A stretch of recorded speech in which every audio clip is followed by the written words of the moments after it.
the podcast.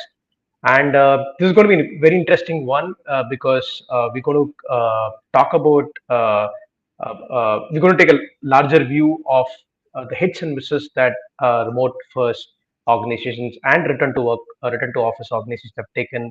Pradnya is a leader in this space. She's been working with multiple clients in this space, helping them make the transition.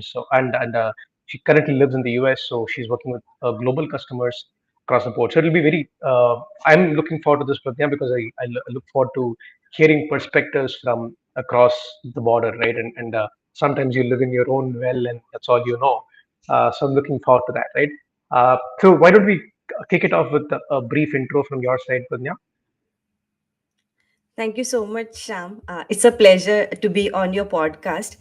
And I see that you are one of the few people from India who are doing great work with GoFloaters.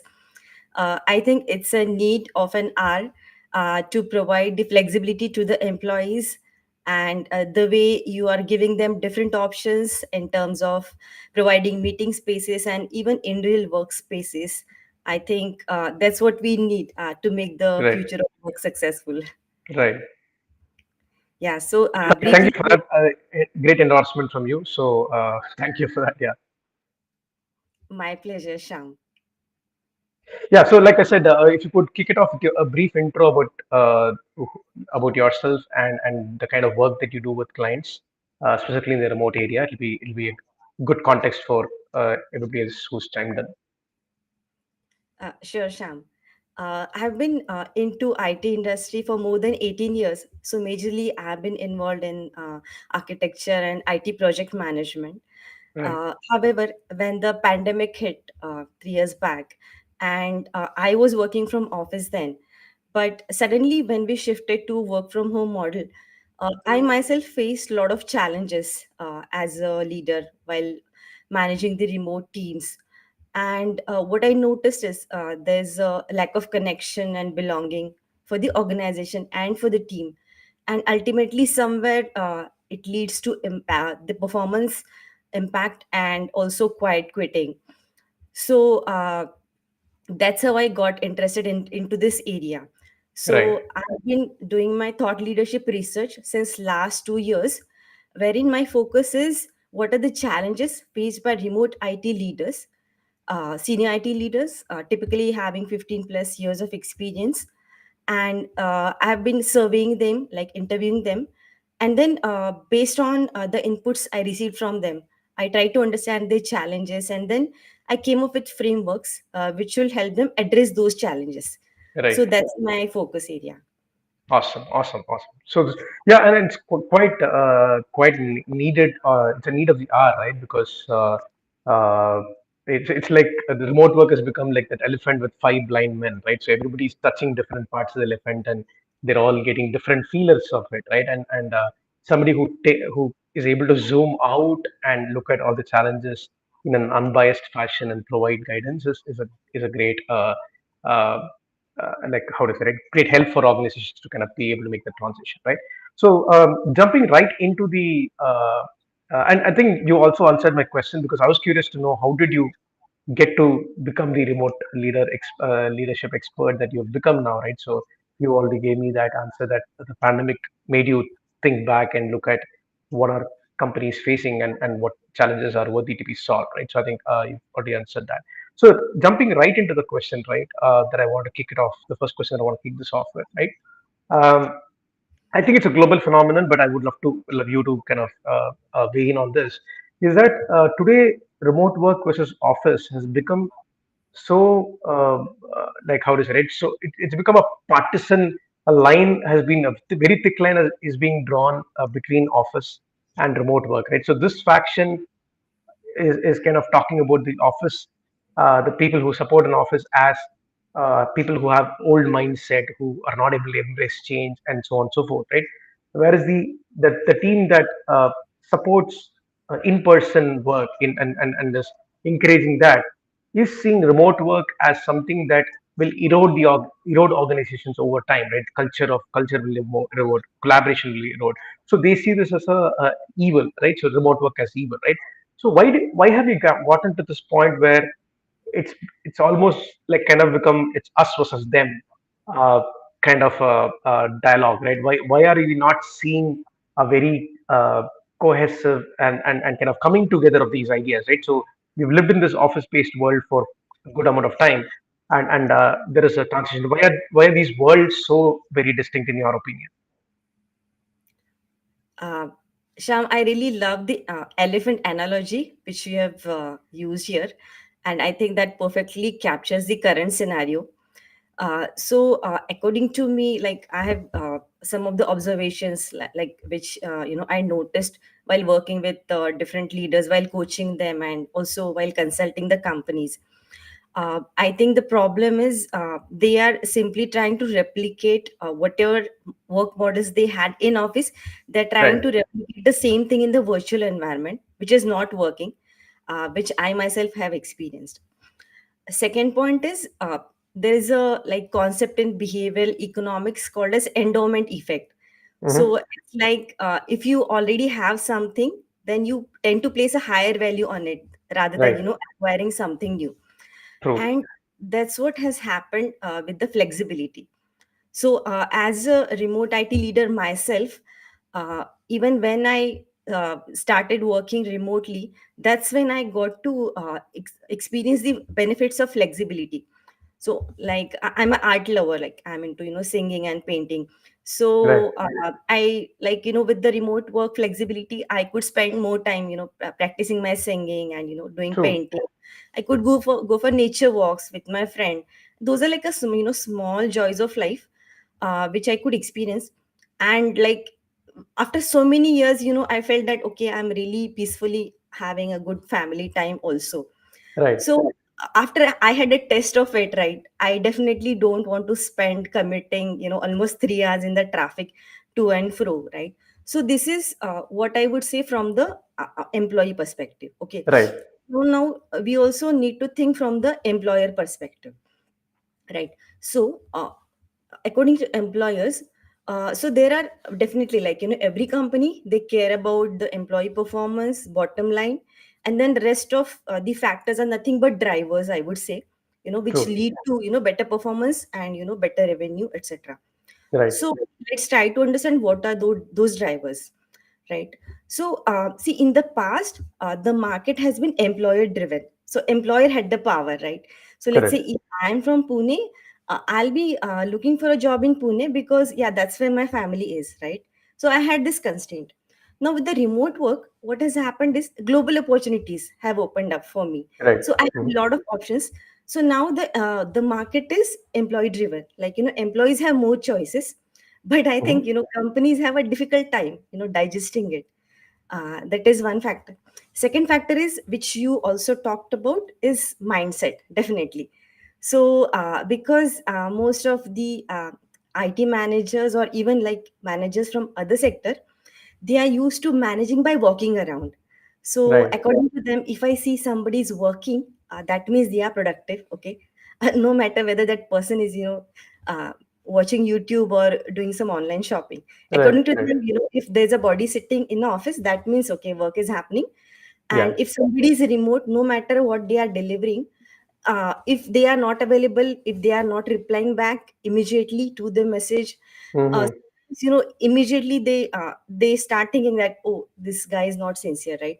So like you said, right, there's a mindset shift that has to happen from the employer standpoint and also from the IT leader standpoint, right? This is the Right. second factor. Now third factor is considering at a larger perspective, which is at the organization level. So organizations cannot, as I said, they cannot just replicate all the processes which they Right. were doing physical into remote. They have to have a flexible work policy, and typically there's a new role coming up, head of remote, right? So which is Correct. overlapping with the HR role. So I think yeah, those are the three things we can do to bridge that gap, kind of, I would say. And like you said, I like your idea. Like instead of standing against each other, if we work collaboratively while respecting the gaps and like really thinking about creatively how can we fill the gaps, I think that's what is going to create a win-win situation. True. Very true. And again, the one of the primary See, I mean, there's a lot of accelerated. This discussion has gotten heavily accelerated because of COVID, and that's the case across the world, right? So, what's also happened is like a lot of misconceptions have started to kind of form in people's mind, right? Obviously, the scare, right? Some of the people who are used to managing teams in the traditional way of walking around, tapping on their shoulders, or looking over shoulders, giving feedback, playing by the wire, right? Feel very uncomfortable that they're not getting that feeler when it's in a remote block, right? But one of the misconceptions that I want you to weigh in on, right, and I also want you to kind of in all the conversations that you've had with various leaders, right, is that remote work, right, or remote being a remote first company is always kind of you people kind of immediately assume that it is always 100% remote, right? In the sense that you never ever get to see each other in life, right? So it's almost like this team member is in Mars and I'm in Earth, right? It's all going to be digitally happen, right? So remote first is not does not mean that you are 100% remote, right? Remote first is that your thinking, your processes, your knowledge base, the way you do different things in the company, from onboarding to offboarding to hiring, everything assumes that by default you're going to be remote, right? But doesn't mean that you have to be remote all the time, right? So, and many companies have been publicly talking about, like Doist, for example, they talk about how they do their yearly offsites and how they do different kinds of meetups in different cities and all that. So while some companies have understood that, so why do you think that this misconception has become so strongly etched in many leaders' mind that they immediately assume that remote means no physical uh, in-person interactions at all? Why do you think that's kind of become the biggest misconception that we have to clear the air on? Yeah, that's a great question, Sham. Uh, so I think here it everything boils down to lack of connectivity, because why we want to meet somebody in person, because we want to have a closer and meaningful connection with them, right? Right, That's the right. goal of being in person, and I believe that's what most of the companies are trying to achieve when they are asking people to come back to office. See, their goal is to foster better collaboration and, like, better connection between teams, so that there's a better bonding, right? That's their idea. But then here, like you said, remote first does not mean always remote. So definitely we need to create opportunities wherein we give people a chance to be together in person as well. Mm-hmm. uh, and there are different ways of doing it. Like you said, right, companies like Doist and other companies, so they have been trying to arrange the events like every quarter or so, wherein they gather the employees, have some meaningful activities. And I think that's a great way of having a meaningful conversations with them. Right, right. However, uh, like I also have some other ideas, to achieve it, because Sure. sometimes like one quarter can be a very long time, like 3 months. Right. So, like you said, there are again, like, different perspectives to look at it. Okay, so first is how you are using your current office space, right? Mm-hmm. So let's say if there is a company which is fully remote, and even if they don't have an office, they can at least hold important meetings, town halls, by hiring some space, let's say from your company, like somebody Right, from your GoFloaters, right? Wherein right, they give opportunity for people to come together. right. And I also sometimes feel that instead of forcing everybody to come to one single locations, so let's say, let's take example of India. Mm-hmm. Let's say your team is distributed across different states, then Right, at least you can have people from Maharashtra come together, right, once in a month for some event, right? right, You can have some team building event from them. Let people from those respective states be together, right? Instead of forcing everybody to travel to one single location. So I think that way it will be convenient for them, because they belong to a same geographical area.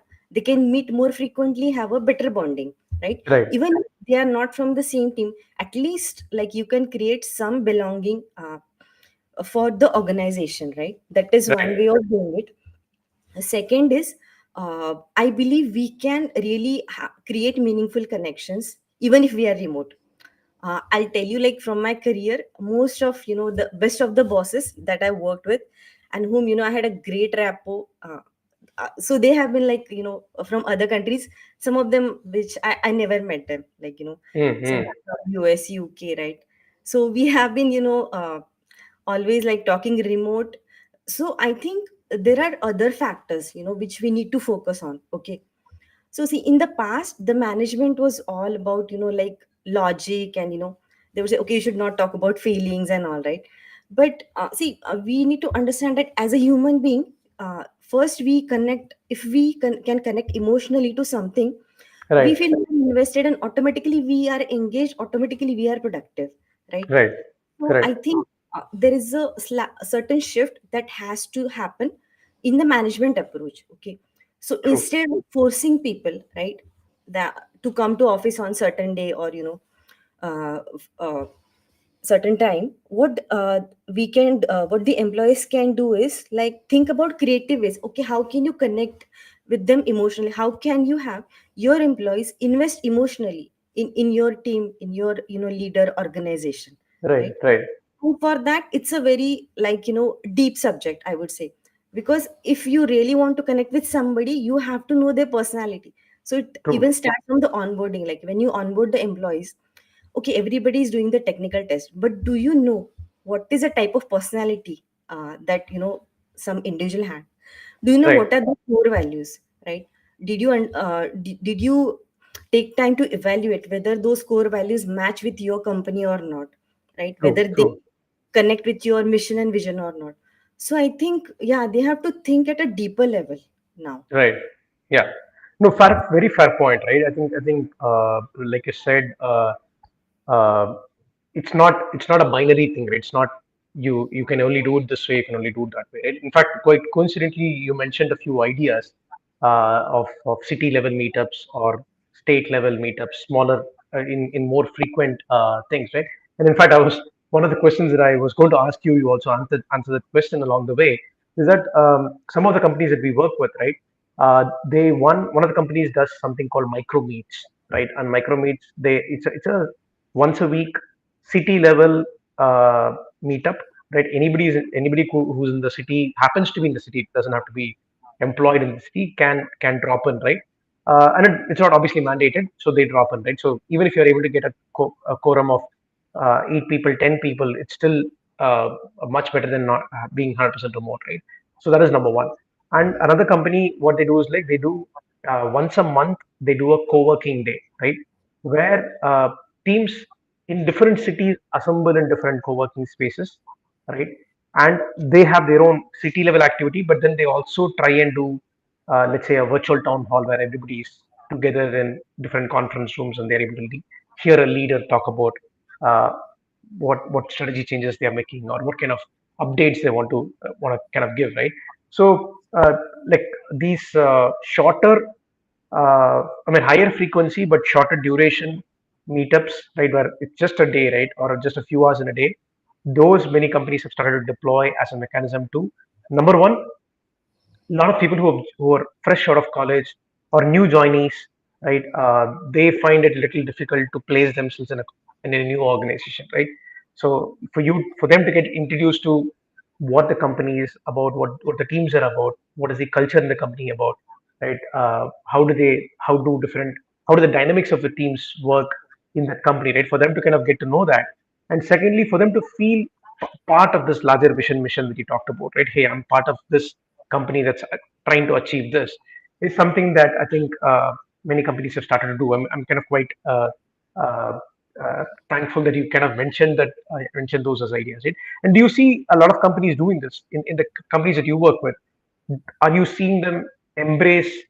Because what one of the questions that I often get, and I think you partially answered this question, is like, hey, uh, if I do city level meetups or geography specific meetups, the people who are coming together may not be from the same team. What's the use of it, right? What is the use of a product team guy meeting a marketing person, right?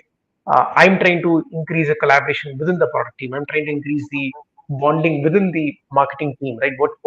What's the use marketing team, and because the teams are spread out, right? What's your opinion on that? I think you partially already addressed that even if they're not from the same team, there's still a lot of value in people from different teams within a company meeting. But then I also want you to take some anecdotal examples of companies that you work with and how they are implementing this and what kind of benefits they are seeing from it. That's a very practical challenge, I would say, Sham, and that's where I think most of the companies are grappling. That's what I observe. And like you said, right? I see there are two perspectives here. One is a strategic perspective, and other is an organic one. So, Right, strategic perspective is like definitely you want your product management team to be together, right, at least once in a month, where they have this collaborative discussion. And I think companies are already doing it by right, having people come together on certain days, and even like some of them are remodeling their spaces so that into the studios wherein people can have a collaborative kind of an engagement. So I think some of the companies have already started doing it, right? So that's a strategic part of it. Okay. right. So second aspect, which I think very few companies are doing, is an organic one. Okay. Okay. So I'll give you an example. So let's say you and me, we are on a product management team. Okay. So yeah, we are supposed to work together, as a colleagues. But let's say I love music, you love cricket, somebody Right, else loves music. right, So if I can connect, maybe I'll connect more with the other person who loves music, right. because True. I'm a human being, right? So if like my interest match with somebody, then I'm like I can easily connect with them. Right, But it's like, instead of forcing me to talk to only you, if my company gives me an environment where I can freely connect with people who are interested in true. music, I feel that as a human being, I feel that okay, I'm getting the freedom wherein okay, I can express myself, I can connect with like-minded people. That is going to Hmm. put me in a positive state of mind, and then I am more likely to listen to your strategic thinking. Then I'm more True. likely to connect with you as well, Sham, because yeah, we are supposed to work on this. So I Yeah. think strategic they are already doing. For the organic one, uh, basically companies have to create an environment where people can automatically come together based on some shared interest or a shared Right, cause, right, right? right, So hobbies is one thing. Second is, maybe let's say I care about nature, you also care about nature and trees, you are interested in that cause. Or maybe caring for animals, right? Then right, so companies, they just have to create spaces wherein employees can share whatever their experience is, or what are they doing apart from work. So right, what you do on your weekend reflects more about your personality, right, apart right, from your work. So it's also about understanding what is the whole human being that you are dealing with. Okay, what are the other things they care about, and then just let them connect with freely with other people who are interested in the same cause. So that way, at least they feel connected to your company, right? They feel invested in your company, and then the engagement is going to follow, performance is going to follow. You don't right, have to right. force them. Yeah, I think very very well said, right? And this was where you didn't have to engineer this in an office setup, right? This would organically happen, like you said, and you chose the right word, right? Organic and strategic, right? So something that you orchestrate, right? You want like stand up meetings within each team. You want some kind of I mean cadence set for communication within a team, and then the rest is all organically happening, right? And when you put like 100 people in one office, some of these things that you were talking about organically happens, right? I mean, you're meeting somebody at the coffee, or you're traveling with another person in the lift, right? So you organically start to make these connections, or you get introduced to different people by your team members, and those happen, right? But in a remote setup, even these organic things will have to be orchestrated to some extent, like through these meetups, city level meetups, or uh, within a state level meetup. So basically, you have to consciously bring people together, because they are otherwise not on the same Zoom call. They're not otherwise on the same Google Meet call, because work is not bringing them together, or that way, right? But other aspects of social connectedness are bringing people together. So I think that that's a very valid point, right? And again, since you said like a lot of these companies that you work with, they are struggling to kind of re-engineer or rework on, like they're trying to retrofit or they're trying to fit their office-based processes into the remote world, right?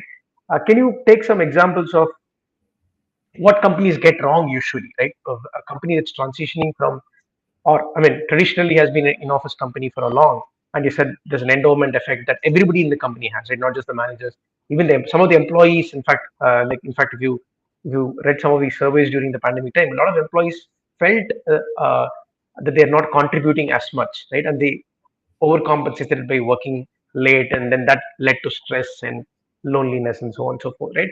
So across the organization, that endowment effect exists, right? So how are you helping companies do this transition? What are they, if you say like these are the three things I see a pattern, right? Companies that are transitioning from in-office culture to a remote first culture, these are the top three things that they get wrong, right? And this is how they could go about identifying, first of all, that this is something that they're doing wrong, right? First is to know that you're doing it wrongly for you to take conscious efforts to fix that, right? And then how are you helping them fix it? Sure, Sham. So, I think the step number one is, first, the companies need to think about their policy. Okay. So, if depending on whether they are going to adopt a full remote model or a hybrid model, they have to think about each workflow, as in how it will happen, in a full remote or a hybrid manner. If I'm transitioning from physical office to a remote and hybrid space, so basically they have to define the remote playbook, right? That Mm-hmm. is number one. And it's a when we they do this exercise, uh, we need to align all the department heads, wherein, like, they'll have to tweak their ways of working. So Mm-hmm. how you want, the information to flow between different departments without any human intervention? How can Mm-hmm. you make it so easy to access it digitally, so that, people just, connect automatically with each other through the workflow? And the Okay. funny thing is, actually, if when they really do that exercise, they find their workflow becomes more efficient, and, the things which used to take few weeks, now they are done in few days, right? Mm-hmm. So onboarding is one of the examples, I would say. That is step number one, right? Step number two is, I think, there's huge amount of knowledge gap in terms of, how, as a if you I'm a remote employee, okay, how should I change my way of working? If I'm a remote leader, then how do I change my management approach? And it includes a lot of things, like you said. Right. First is a mindset shift, then, like adopting asynchronous communication, like having a certain level of multicultural awareness, in your teams. So that is the second one. And third is, even from the employee standpoint, see, employees, sometimes you just, ask them to, work remotely, but then remote work also comes up with its own challenges, right? Right. For example, people struggle staying organized, they struggle with the staying focused, because they have so many True. distractions, right? On mobile apps and Netflix, everything. Sometimes people struggle with boundaries, because Mm. if somebody, especially in case of females, right, if their family members look at them, okay, she's at home, means, okay, I can tell her, for more things to do, so they just forget that, okay, she's supposed to focus on the office work. So, Right. how to set boundaries. And I think that's where the value, that companies like GoFloaters bring in. Like, what I love about co-working spaces is, like, I can have my own focus time. I can go to a co-working space, I can spend it Right. 2-3 hours for focus time. Whatever work is, like, requires less amount of focus, I can still do it my home, even if, I am little distracted. Right. Right. So there is, like, we need to help the employees understand, okay, what are their focus times, what are their, like, how's their energy level during the day, how can they maximize it, right, to achieve better productivity, how can Right. they set better boundaries. Yeah, so the lot of, training has to happen, and that's where I see the huge gap, Sham. Hmm. Got it. Got it. I think that's like the point that you mentioned is like every process that the company follows, right? For it could be like something from starting from uh, how the design team works with the technology team, or how the marketing team works with the product team. Right? Every process there has to be coupled from the fact that they're not. I mean, without the assumption that it has to be digitized in a way, right? So that being present is not limiting the process, right? Not being present is not limiting the process. I think relooking at every aspect of it kind of is important, and it's not an easy thing, right? So it's not an easy thing for you to, if you've been doing the same thing for like the last 10 years, it's not an easy thing for you to kind of step back and not be involved, and then relocate at everything from uh, the level zero, right? And say that this is how my new process is going to look like, right? For, let's say, getting an approval on a design, right? How do I do it remote first, right? So no, let's switch back to companies that are already remote, right? Or they were born remote, uh, either because of the pandemic, or even before pandemic they were remote, right? Uh, what are the already talked about some examples of ideas that we can learn from them, right? But if you can maybe take us through, uh, in your research that you've done, in your conversations with various leaders, what are the various things that companies that didn't have the uh, how to say, right, didn't have the burden, or didn't have the uh, prior this thing of being an office company and having to transition, they were born remote, right? So what are they able to do really well that we can all learn from, right? The companies are transitioning. Yeah, that's a great question, Sham. And what I'm seeing is typically the startups for which the strength is below 500 employees, so they are readily adopting this fully remote model because it also saves a lot of cost from them. So, Right. which goes into office space, so they can really invest that money into their business and for the employees. So yeah, I have few, like I see some common patterns which like really work for full remote companies, if you ask me. So Yeah. the most important thing is definitely, like, as I said, right, they know how everything is supposed to work in a digitized manner.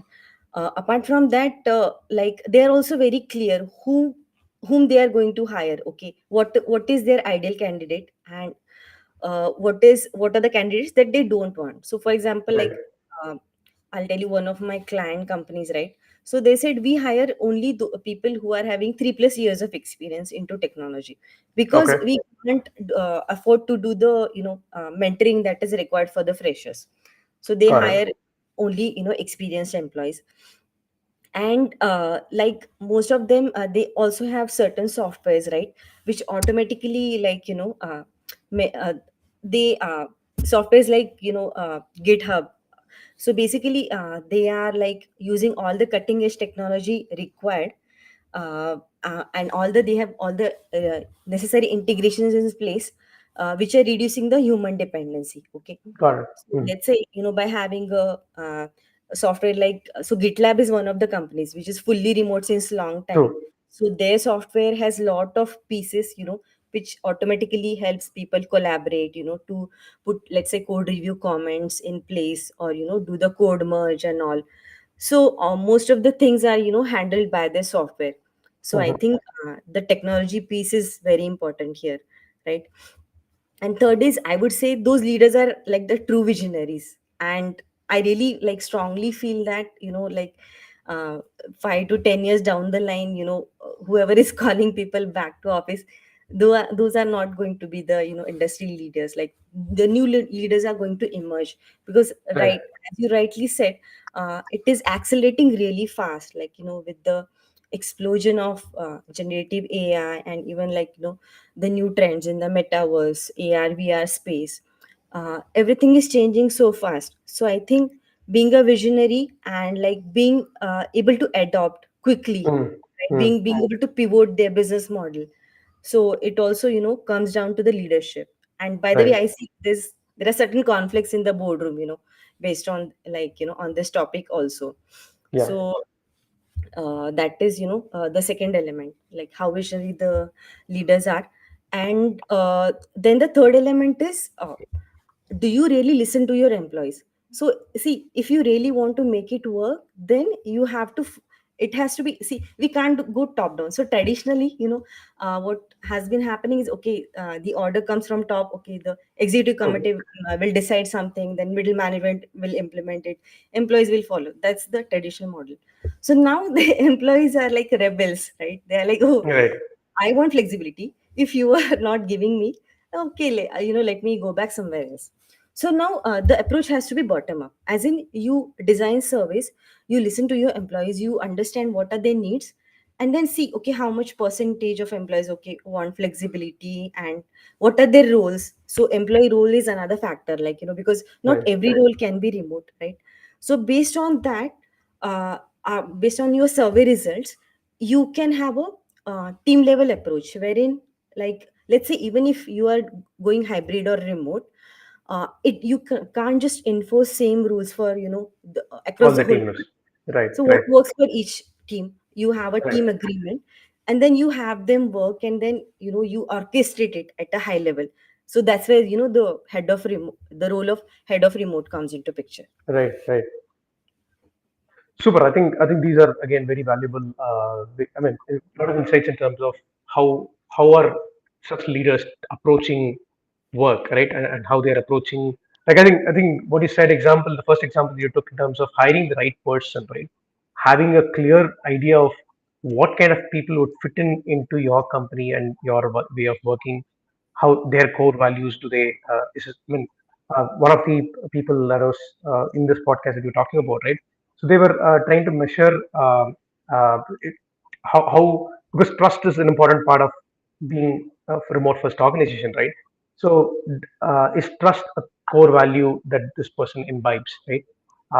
And how communicative is this person? Because in a remote first environment, you also have to be very communicative, right? You have to be very clear in what you want if you're dependent on somebody else to give you something, or if you've done something and you pass on, if you're passing this parcel from your table to another somebody else's table, you have to be again clear of what you want the next person to pick it up from, right?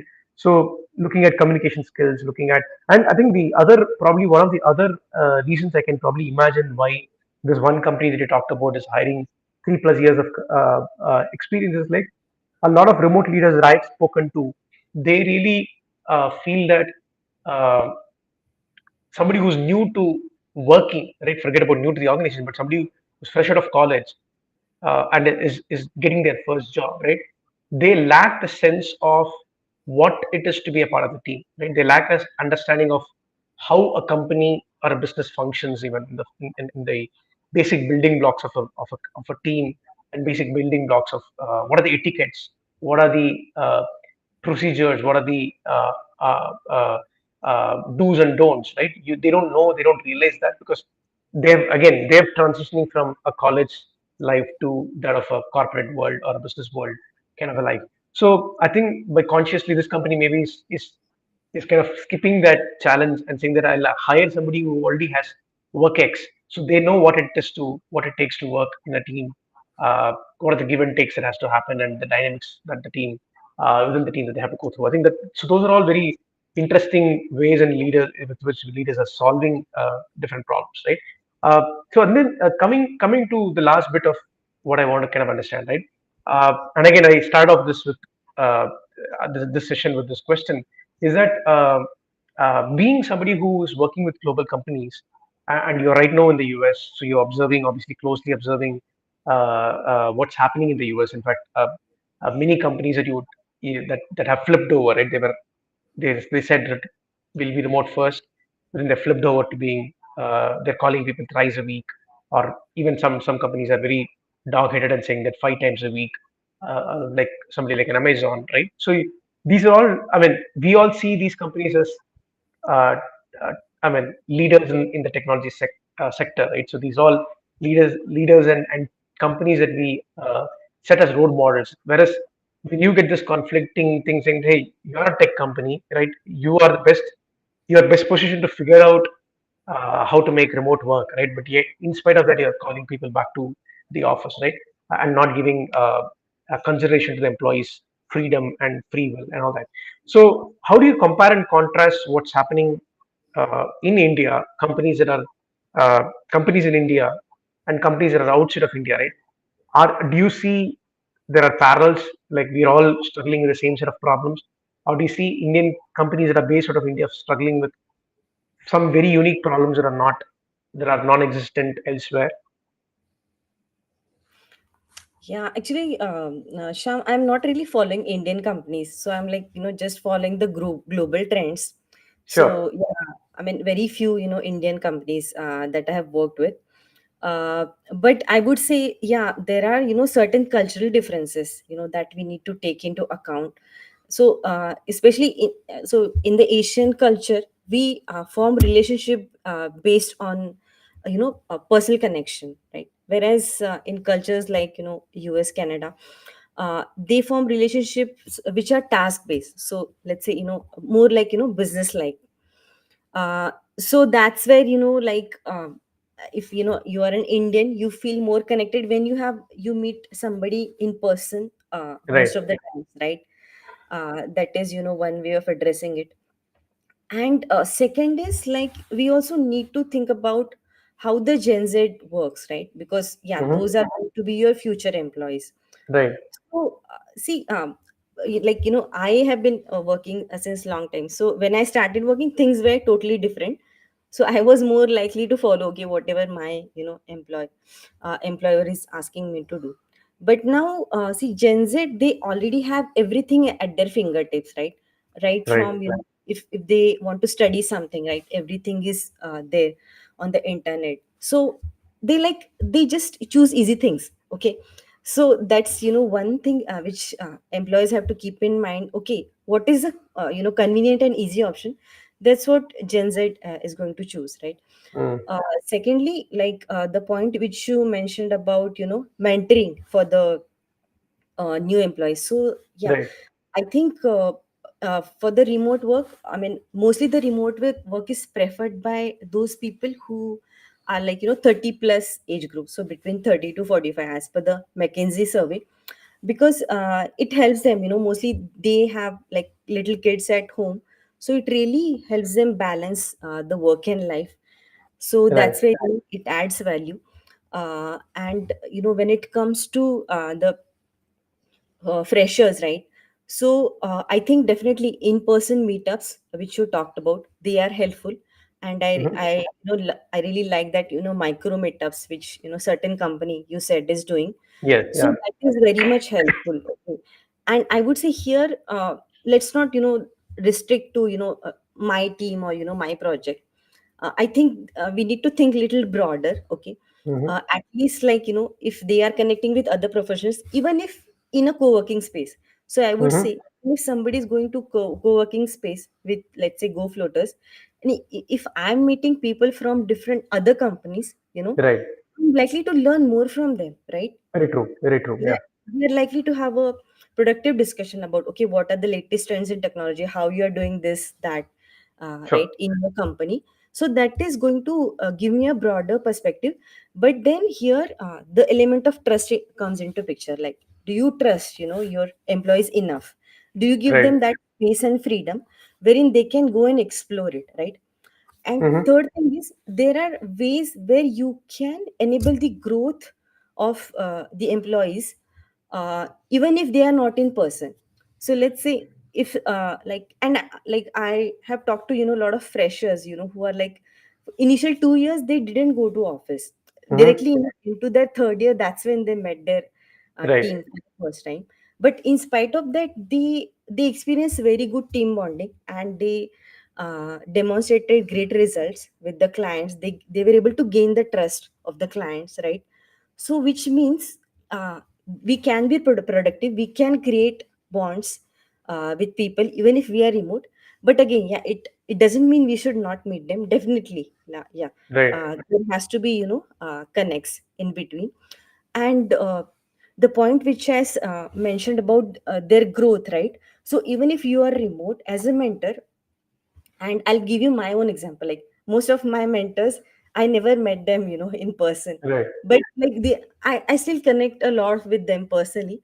And Sure. sometimes I meet certain people in person, but I'll say hi hello superficially, but I know I'm not connecting at a deeper level, right? Right. So I think it's a fallacy that okay, meaningful connections can happen only when we are in person. So Right. there's also an element of vulnerability that leaders need to demonstrate.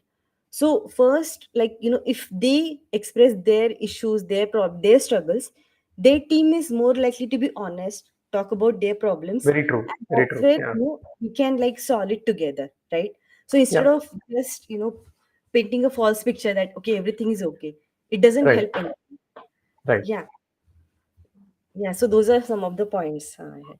Absolutely. I think the companies that like the last point that you said, right, is very interesting. The way you mentioned it is that companies that have gone in with the mindset that I don't know how this works, right? We are going to figure this out together, right? Like kind of opening up the conversation, the dialogue, right, rather than just putting a survey out, collecting the data, and then making some decisions. But there are some companies that we work with where they kept this as an ongoing open dialogue of how do we solve for this, right? How do we solve for different aspects of being remote first, right? And constantly looking at data, constantly looking at the anecdotal evidences that they are getting, right? Constantly talking to the team leaders on how different dynamics are working out within the team, right? So those companies have been able to so they've been on this evolutionary journey, right? And that evolutionary journey, accepting the fact that you don't know, you have to figure this out collectively. It's not like just the boardroom, the leaders in the boardroom decide, and like you said, the middle management implements and the employees follow. Rather than taking that kind of a hierarchy kind of an approach, the companies that are doing that, at least in the companies or the companies that we work with, the companies that have taken a more a democratic approach to solving for remote work seem to be doing much better off, right? Seem to be able to weather the storm better, right? Seem to be able to grow faster, right? Because one of the companies we work with, when we started working with them, and now almost like 8 months now, they've become double the size of when we started to work with them. And they've been able to uh, absorb that and continue to be maintaining that growth because they've every employee in the company knows what it means to be a remote first in a remote first setup. So they're all able to bring in the new next new hire and make them feel comfortable and make those conscious um, connects to make them a part of the team, right? So I think though that's a very important factor that you spoke about, right? And again, the last session that I had was with a person called Sagar, right? And again, there we were trying to compare and contrast India versus the rest of the world. And in a way, the way we signed off is that India is probably leading. Some of the companies are actually leading implementation in terms of the being a remote first company. Just that you don't see all of that very visually outside, right? I mean, you don't see these companies talking about how they have done this, right? How are they doing remote first at scale, right? Many companies like Doist, Atlassian, all these companies are very vocal about being remote and they in a way almost make it a part of their existence, right? So, and they openly talk about this. GitLab does it quite so well. So, but a lot of Indian companies they're just doing this silently, right? So the world does not know, but there's a lot of hidden gems and a lot of leaders in India that are doing this amazingly well, which we just don't get to know much because it's not being talked about, written about. For some reason, the media has also lost interest in writing about these stories, right? As much as they did during the pandemic days. So yeah, that's a uh, uh, so that was the conclusion that we drew there, right? And before we end this and wind this down, Pradnya, right? What uh, uh, what's your prediction, right? What's your prediction in terms of how remote first is going to go, right? You kind of already said that the next set of leaders that we will consider as role models are the ones that are adapting to this change, and they do they're not resting on the laurels of the greats behind, right? They're kind of reimagining what works for them best, what works for their teams best, and all that. But what's your prediction in general, right? So, do you see uh, amongst there's a lot of back and forth happening, a lot of companies that said remote first and now going returning to office, right? And like I said, right, so a lot of people the doomsday prophecies that remote work is dead or office is dead, right? That continues to ring the bell every now and then, right? What's your what's your take on it, right? What do you see, like maybe 5 years from now? What do you see will be the state of remote in across the world and in India, if you have thoughts on it? Yeah. So, Sham, I would say we are like, in this like transition phase. So, where, like nobody knows the perfect answer, everybody's like experimenting. And Right, like you said, but the experimentation is very important, provided we are ready to learn from it and continuously improve. So, right, exactly as you said, right? Okay, implement the policy, see, okay, how it's working, okay, see the how it's affecting the employees and the organization, and then okay, make changes. So it's a continuous process for sure, true, right? true, So, and I think organizations who are ready to be more agile, ready to be adaptive and respect what employees want, I think they are going to be the next leaders.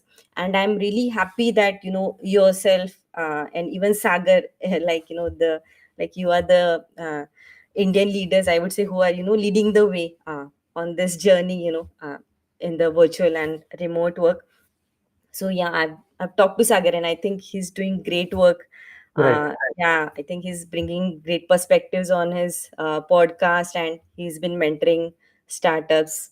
right, uh, so I would love, like, I think more and more, I think there's an element of courage that is very, very important, here, I true, would say. true, Because it's like, mostly the Indians, right? So we have this fixed mindset. Okay, I completed my education, so I'll do my career, and okay, I have this family, and yeah, they have their life workflow fixed. But when you want to experiment something new, right, you have to practice courage. So I wish, like, more people become courageous. And so I think that's what pandemic has shifted, something inside, like including myself, so even I reflected a lot on my choices and my life experiences.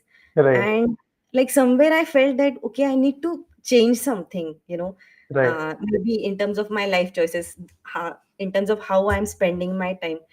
And because the pandemic kind of, I was able to transcend beyond the fear of death, because right, we could see so many, witness so many loved ones, right, right, right, love their lives. So it made me think about what is really meaningful to me as an individual. And I think there are many people who have undergone that journey, and now they are ready to value what matters to them, very instead of true, what society has been brainwashing, or what corporate you know uh, has been driving, right? So people have learned to value their inner voice, which is a good thing, I would say. And sure, same thing, the employers, or the industry leaders also need to do, right? hmm. Even if they are different, basically we don't have to follow the bandwagon. If we can show the courage to experiment with new ways of working, we are more likely to be successful. And Sure, like, as you know, right, no matter whether we want it or not, the revolution is coming. So it's, the major shift are going to happen. But yeah, it's like, okay, if you are not adapting to it, then you are not going to exist, right, few years down the line. And I definitely see, if you ask me about my prediction, I think there'll be more gig workers, like people will do a lot of side hustles, because mm-hmm, remote work will give them, that time and space wherein they can do something that they mm-hmm, want to do, that right, interests them, right? More likely to be engaged in other pursuits also, creative pursuits, right? sure, Apart from their work. Second is like this, maybe right now it's, I mean, again it's a controversial topic, moonlighting, right? But I mm-hmm, see in future people might have their side business, apart from their regular job. That's what right, I can predict. And third is definitely like there's going to be a huge shift in terms of how we interact and collaborate when the technologies advance, like the metaverse. When it becomes more and more technically advanced, we'll be able to feel close to everybody, like right, globally. So that's going to revolutionize. And like I'm really uh, I can see some new players coming in, definitely. sure, sure. Well, sir, I think that's a fitting end to this conversation, Pradnya, right? In terms of Uh, uh, I mean, we've again barely broken ice in terms of what this could mean to all of us, right? I mean, and the fact that now the individuals are trying to take the baton, right, and saying, "Hey, this is what matters to me." Right, this is the kind of expectation that I have from a company, right? So previously, like even in our own families, right? Company like my father would like everything is the company is everything, right? So you kind of live and die by that, right? And then loyalty was the most important virtue of an employee, right? Come what may, right? Whether you get salary on first day of the month or not, right? You say, hey, companies feeding me and I have to be loyal irrespective of it, right? So, but then we've seen so much of change that has happened in our lifetime, right? From the previous generation to this, and like you said, the next generation. And the other reason why I'm feeling that India would be probably leading the way here is like if you take average age of employees in any Indian company, right? Specifically in the technology sector, it is much lower than companies in the rest of the world, right? So, like something like a Cognizant that you and me have been part of, average employee age was around 20, 24 and a half to 25, right? And that was the how does it? It's one of the strengths of this company, right? That they could have that kind of a talent in the company, right? So when your average age of the employees are much lower, uh, either one, the change management becomes much easier, and number two, these thoughts, these new thoughts are more readily accepted, right? Than somebody who's attuned to a different way of working. The endowment effect you talked about would not exist in a lot of new age companies that form today, right? So I think I'm looking forward to how that shapes up, and I truly feel that uh, India and other countries where the average age of workforce is much lower will have the cutting edge over the rest of the companies that will take a little longer to adjust and shape themselves up for the future. Wonderful, So Sham. yeah, so I hope that resonates with you, right? So looking forward to that. So coming to the I know we took a little over 10 minutes over. Usually we try to wind this up by 4:45 ish, but we took a little over because that's how interesting this dialogue was. Pradnya. So thank you once again for joining me. I know this is very early in your day, 6:30 a.m., 7:30 a.m. in your day that you've joined this one. Uh, uh, so thank you for that, and thank you for sharing your perspectives on this topic and your experiences working with various leaders on this topic and some insights that you were able to share with us from the anecdotal experiences from working with different companies. So thank you for all of that, and I truly enjoyed this conversation. Got to learn a few more things and like I said, right, the courage part of it is something that is probably understated, right? We don't say that as much, uh, right? But yeah, I think that courage, being a startup, courage is all that runs. It gets you up every day morning and keeps you running, right? So, but we don't explicitly talk about that as much. So, thanks for reminding me of that towards the end of this conversation. Thank you, Sham. It's my pleasure. I've truly enjoyed this conversation. My best wishes to you and GoFloaters. No, thank you, and best wishes to you as well. Like I said, we need a lot more voices to document uh, the best practices and all that, right? So, uh, in a way, we have like collectively we have to write the playbook on remote, right, and document these stories, document the best practices, so that I mean, each company is not like figuring out this from scratch, right? They have some place to start from. So, thank you for being that voice, the champion of remote work. Thanks, Sham. Have a great day. You too. Thanks. Bye bye.